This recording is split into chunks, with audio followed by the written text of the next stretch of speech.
திருச்சிராப்பள்ளி மாநகராட்சி திருவெரும்பூர் சட்டமன்ற தொகுதிக்குட்பட்ட 40வது வார்டில்தான் நீங்கள் காணும் இந்த சாலை அமைந்துள்ளது. இந்த சாலையில் இப்பொழுது வாகனங்கள் நிறுத்தப்பட்டிருந்தாலும் ஒவ்வொரு திங்கட்கிழமையும் காய்கறி சந்தை இந்த இடத்தில்தான் கூடுகின்றது. இந்த இடமானது மிகவும் அசுத்தமாகவும் பொதுமக்கள் பயன்படுத்த இயலாதவாறும் உள்ள காரணத்தினால் தொற்றுநோய் பரவும் அபாயமும் இந்த பகுதியில் உள்ளது.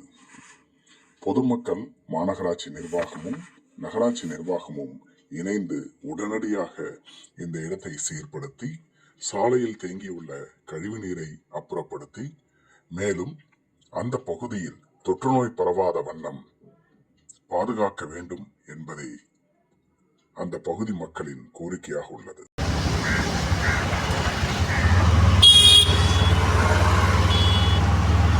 காலையில எடுக்கணும்.